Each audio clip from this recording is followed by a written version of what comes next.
Over the last 15 years, the CTSI has focused on how can we improve everyone's health? Stress the word everyone, everywhere, not just in Milwaukee, but around the globe. So 8 billion who are affected by health and health issues. And in the process, advancing biomedical research and finding new drugs and treatments that are better, faster, more affordable, so everyone can benefit from it.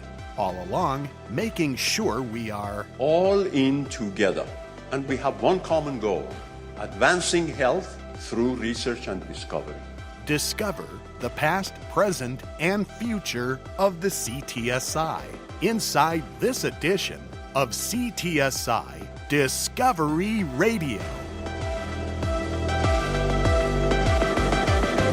Welcome to CTSI Discovery Radio. I'm your host, Brian Belmer.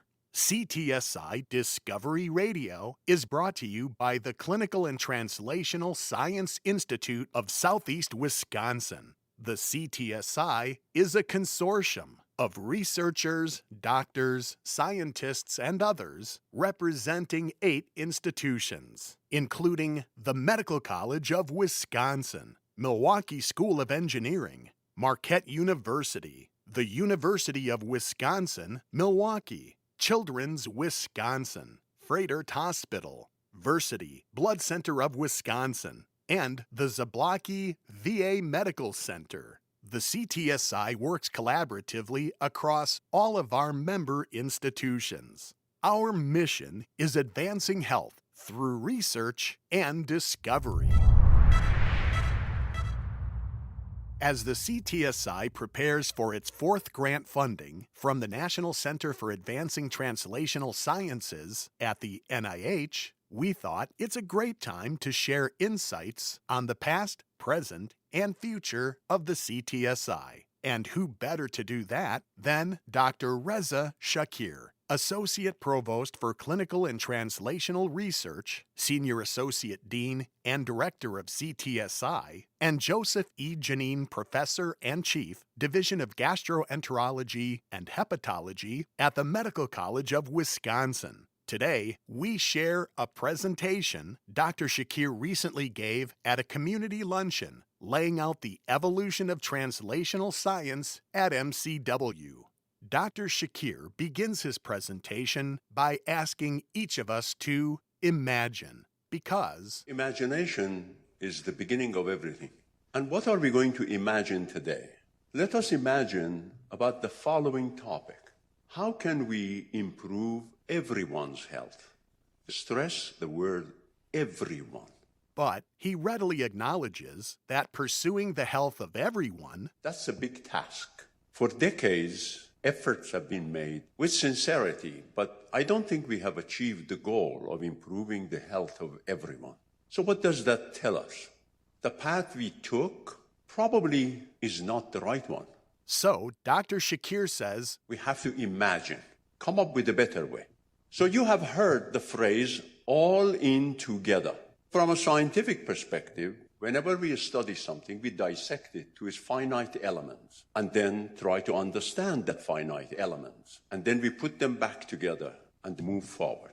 What then must we imagine in order to improve the health of everyone? Dr. Shakir shared 3 major components. The first component is all those who are affected by health issues. That's us, everywhere. Not just in Milwaukee, but around the globe. Remember, our brethren and sisters are nearly 8 billion around the globe. We shouldn't just think about ourselves. So 8 billion who are affected by health and health issues. The second component, those who are involved in health. Those are the people in the healthcare system, the doctors, the nurses, and so on and so forth. But then there is an influencer that we forget sometimes. And that's the third component. Those are people who can improve the new drugs, the new technique, the new approach faster. And also I venture to say, those who are able to make what makes the health of people better, more affordable. So better, faster, cheaper. So everyone can benefit from it. Who are those who can make that? That's science. That's the discovery process. That's research. To reiterate, the three components for being all in together on the health of everyone: Three groups: patients and community, those who deliver the care, and those who make the care better, faster, and cheaper. That's what we mean by all in together.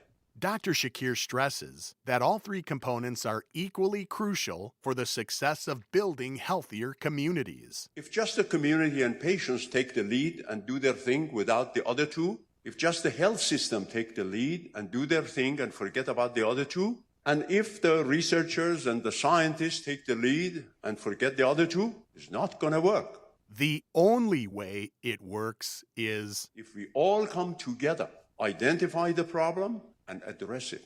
Together. That's the key word we want to impart on this. And so, from its beginning, Dr. Shakir and the CTSI endeavored to create a conglomerate of the research enterprise, the health system, and the community of stakeholders.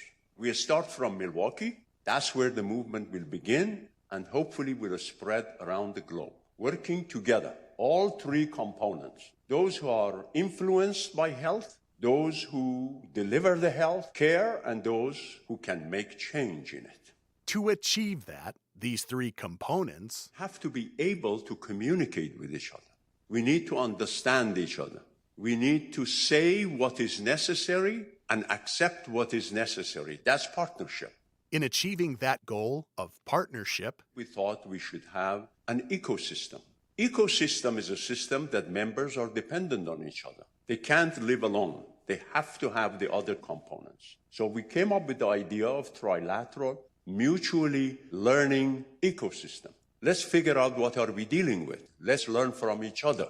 The CTSI formed this trilateral mutual learning ecosystem about 4 years ago. But Dr. Shakir assures us that it didn't happen overnight. It took a process. He shares that process with us, taking us back to when the CTSI was first funded through a Clinical and Translational Science Award from the National Institutes of Health's National Center for Advancing Translational Sciences. This is 15 years ago when we thought of CTSI. We had the community, we had the translational research enterprise, and we had our health system. The community was supporter. The community also consumed the research, and sometimes they volunteered in research. CTSA 1.0, 15 years ago, tried to engage the community and the health system together and have bi-directional education. That was the plan. Took us 5 years. Following those first 5 years, a second CTSA grant funded CTSI 2.0. The same group. We now understand each other better. We trust each other a little more, and we propagated the notion of equal partnership. Dr. Shakir compares the importance of an equal partnership to the individual parts of an engine. In an engine, there is crankshaft, there are pistons, but then there are washers. So which one do you think is more important? The crankshafts usually think, I deliver the power. The pistons say, no, I generate the power. And the washer gets upset, packs and leaves.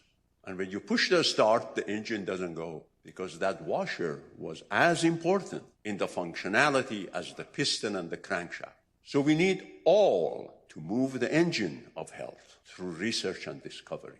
So engagement, understanding, and equity amongst partners increased. And then we went into 3.0.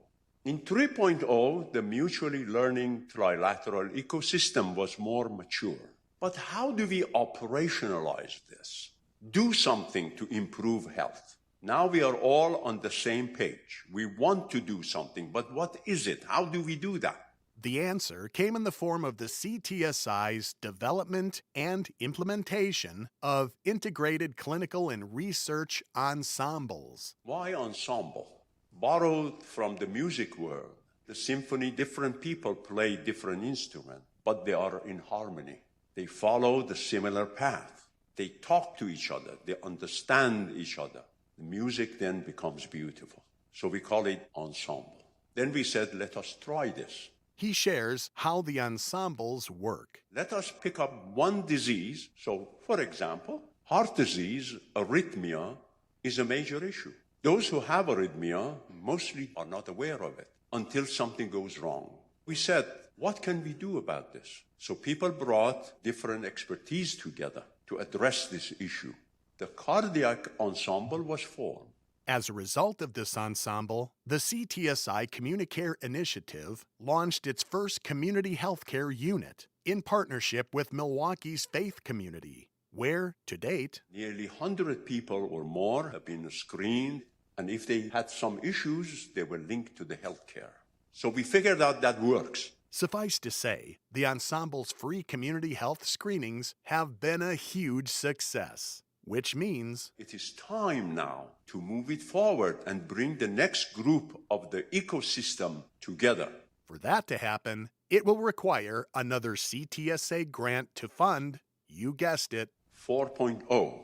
But Dr. Shakir says, in planning for the CTSI 4.0 iteration, we have to have an ideology, a notion, a philosophy. But what is that notion? What is that philosophy? So we discussed this, and the question was whether the communities have a right and responsibility to advance health or not.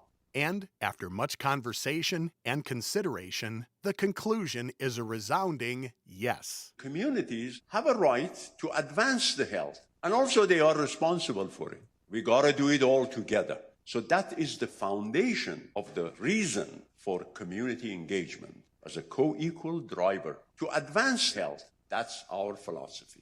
Which brings up some all-important questions and challenges ahead of the upcoming CTSI 4.0. How are we going to operationalize this? How do we move forward? We learned enough. Is it time to do something? Enough talking, enough understanding. We are there. Now let's go fight the disease and pestilence. To facilitate a new focus on action, the aforementioned mutually learning ecosystem, we changed the name to mutually learning and effecting ecosystem. What might a mutually learning and effecting ecosystem look like? We said, where is the disease? In the community. So let's see if we can create a workable model. What if we ask the community to come together in each neighborhood, in each church, in each zip code, and form an ensemble and figure out what is the most urgent need in health that they have? Then, in addition to community members in the ensemble, we asked the other group, the scientists, the researchers, can you figure out a way to solve it? And after it is done, then the healthcare delivery will bring it back to community. To test that, where do you think I went? Who did I ask help from? Dr. Ward. Predictably, Dr. Doriel Ward has not disappointed. Working closely with both the faith and the research communities, there were 11 topics submitted. So we are in the process to match those 11 ensembles with 11 problem-identifying ensembles, the community problem-solving ensemble, the research enterprise. It doesn't happen overnight. I think we match 4 of them, and we will keep doing until all are matched. Again, in these community problem-identifying ensembles are the faith leaders, community leaders, thought leaders, our teachers, all elements of the community, coming together and say which one we want to address first, and then match it with those who could solve it. They are not different silos. They work together, mutually learning and effecting ecosystem. This is the functional unit of that. Of course, as Dr. Shakir says, the success of CTSI is about all of us coming together. We have to become one. That's the whole idea. But then we need to have a culture. Without culture, we are not going to survive. So what do we really believe in? We come from different backgrounds, but we have one common goal: advancing health through research and discovery. And the principles that CTSI's culture is built upon? Equity, that's our belief. Diversity, that's our belief. Inclusion, nobody excluded. We are all together. We need to be innovative. We need to be efficient. What we figure out should help all. We believe in partnership. Anybody who wants to help, we welcome them. We need to believe in team science, but team science also applies to the community. We need to engage all of them. Going about it all with a certain, well, boldness. No time for timid things. Let's be bold. Let's turn this into a Southeast Wisconsin movement that other communities can emulate.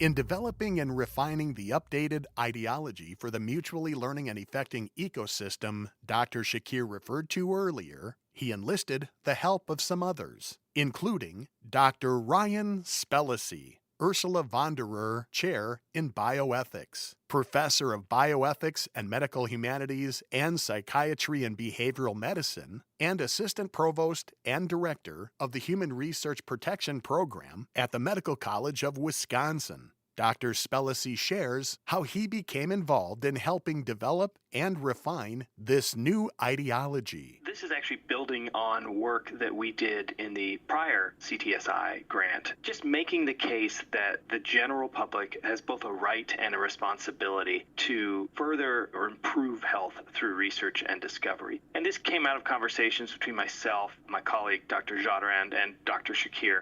The group met regularly to discuss the idea of public engagement in research, not just simple participation in research, but rather engagement and ownership in the research process throughout. So not just enrolling in a study, but maybe helping design a study or helping facilitate a research study or even helping delineate which questions we ask in the first place. What are your needs? How can we improve health in your community through research and discovery? They worked based on their position that the public has a right, but also a responsibility to engage in the research process at a level of their desire and aptitude. It's not you have to enroll in a clinical trial or you must give us a blood sample, but rather putting it on the table that most of this is publicly funded anyways. You have a right to know what's going on. You have a right to help set priorities in research, and you have a responsibility to our fellow community members to improve the health of our communities through research and discovery.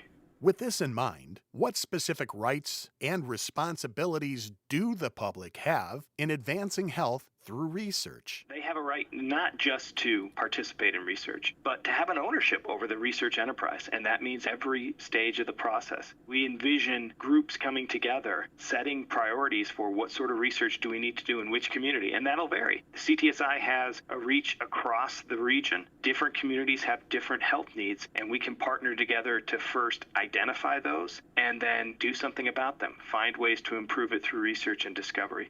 But the public does have the responsibility to participate, and that's coming to the table, sharing their ideas, sharing everything about research, their concerns, what have you, so that we can address them and improve the health of our communities.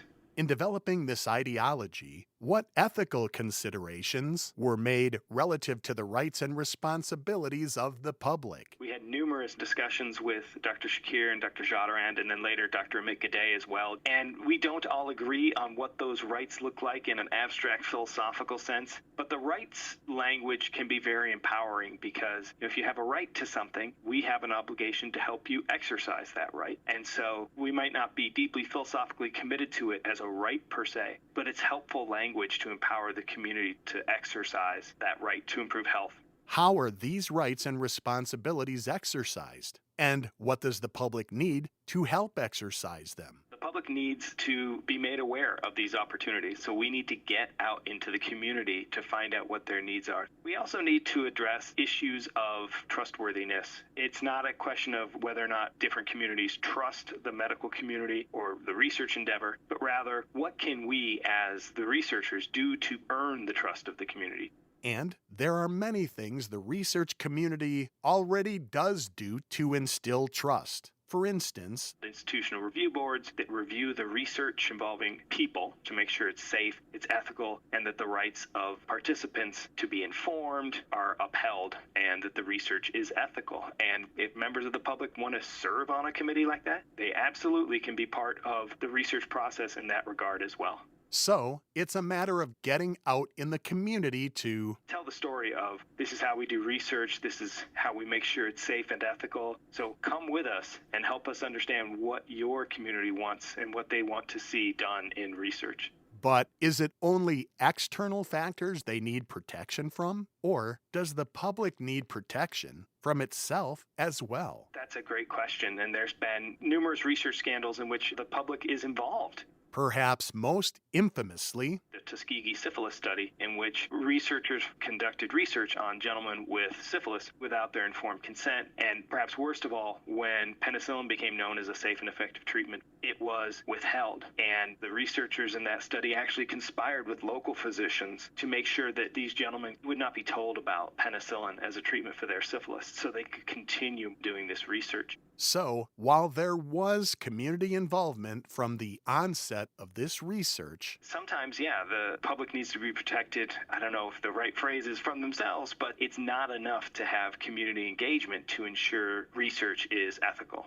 today, the public's involvement in the CTSI's mutually learning and effecting ecosystem is critically important. We really can't do it without the public. Sure, we can do research, but it's one thing to come up with a new blockbuster drug or vaccine, but if nobody's aware of it, it's not changing as many lives and improving health as much as it could. We can do the research, but it's not going to be as effective improving the health of the community unless we have them help us make our research better, and as a result, the outcomes will be better, and there will be true investment from the community in the research. Although the rights and responsibilities of the public in research have been examined before, this is a new approach. You're right, this has been done before, both in rights language and other community engagement efforts like community engaged research, but our approach is another tool in advancing health that focuses on the rights and responsibilities of the community in advancing health, and also us as researchers, because if somebody has a right, others have an obligation to either help them exercise that right or at least not interfere in the exercising of that right. And as we think about these rights, as we think about looking at this instead of from a community engaged research lens, when we use the language of rights, it helps us as researchers as well think about, okay, what are my obligations in helping the community come to the table and have shared ownership of the research? Because, frankly, the old ways aren't good enough anymore. The old model of the researcher coming up with the hypothesis, this is the research I'm going to do, kind of takes a back seat to, no, let's partner with our communities. Maybe this isn't the research question we should be asking. Maybe we need to redesign our study in a way that's more palatable to the community. So really taking a look at what are the community's needs and incorporating that into the research in a shared way. Dr. Spellacy says developing this new ideology was a painstaking process. You had philosophers and physicians in the room, at times speaking a different language. And so it was lengthy, it took a long time. And now this new framework that we're working on is this rights and responsibilities way of looking at things. And now we're working on a paper describing how CTSI has already done some of this. As you look at the efforts of the CTSI moving forward, you can really see a commitment to improving health through research and discovery with the community. Forming and refining this new ideology as CTSI heads into the future Has been long but fruitful. I've been doing community engaged research ethics for well over a decade now. Being able to see this is really inspiring. And so we're really starting to see the full might and engine of the CTSI behind this to really push it forward. So it's been slow. It has been a process, but I think we were right to do it this way because we laid the foundation and now we're really starting to see the fruits of those labors. and he hopes members of our community view research With curiosity and wonder. I would hope that they would wonder, what is this rights and responsibilities talk? So I would hope that they would call us up, stop by, we've got coffee, and we can have a conversation about the needs of the community and how community members might participate and collaborate. In the time we have remaining, we asked Dr. Reza Shakir to share details about the Center for Collaboration of Science and Faith, a new, impactful initiative as part of the next iteration of the CTSI. First, he shares why the faith community is being looked to as a partner in achieving the CTSI's mission of advancing health through research and discovery. Because faith and science are two of the most powerful influencers of the society. So the question was, who can really help effectively So where do we go with that question? The scientific community is ready. The faith community has the ability to be helpful. And I must tell you, we were incredibly pleased and pleasantly surprised of the reception that we received. The faith community possesses specific characteristics, making it an ideal partner. Commitment, passion, a spirit of service, all those are what the scientific community has, but they have not been connected. That is, until now. We are now connecting the two most powerful influencers together to help the health of the community. Common goal for both groups. We are providing a platform so they can operate on that platform. What exactly is the purpose and platform of the CTSI's new Center for Collaboration of Science and Faith? We needed to find a mechanism to bring the faith and community together to harmoniously advance the health of the individuals and the societies. But we haven't done this before. We didn't know. Still, I don't think we completely know how we can approach this. So this is a kind of science of translation. And as such, there are goals that have been set, including to increase understanding of the scientific and operational principles behind the successful collaboration between faith and research communities. Plus, a second goal to develop solutions to overcome impediments and obstacles that could be on the way for this collaboration.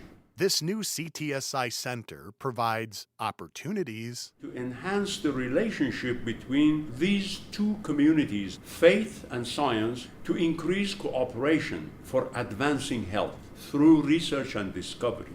The center is also a vehicle that can provide bi-directional education and training for faith-science partnership. We need to learn each other's language. And equally important, serve as a resource to assist and facilitate rapid response to urgent public health needs. And we saw the fruits of that collaboration during the pandemic. Could the Center for Collaboration of Science and Faith have impact beyond southeastern Wisconsin? Absolutely. We have received interest nationally and also global health initiatives that various universities are ready to participate in this endeavor. Some view science and faith as opposing forces, but for any skeptics, Dr. Shakir says the two can work together successfully. Because both groups believe in humanity, believe in serving humanity, and believe in common good. What we are doing is just provide a platform to fulfill this desire. And he hopes you might desire to become part of this new collaboration. It's a great opportunity for all of us to be involved in the process of research toward improving the health of our communities. And I hope we do. Everybody has the chance to participate, and this platform provides that. We're all in together, but all out of time. For this edition of CTSI Discovery Radio. As always, thanks to each of our guests for appearing on today's show. Dr. Reza Shakir and Dr. Ryan Spellacy. I hope you've discovered something by listening to today's show, and I'm doubly hopeful you'll join us again next time. CTSI Discovery Radio airs the third Friday of every month. Make an appointment on your calendar and join us for each episode. On behalf of the Clinical and Translational Science Institute of Southeast Wisconsin and all of our affiliate partners and members, I'm Brian Belmer, wishing you happier, healthier days ahead. For more information about research or to listen to the podcast of this or any of our shows on demand, please visit our website at ctsi.mcw.edu. CTSI Discovery Radio is written, produced, and hosted by Brian Belmer in collaboration with WMSE Radio. The CTSI and this program are under the direction of Dr. Reza Shakir.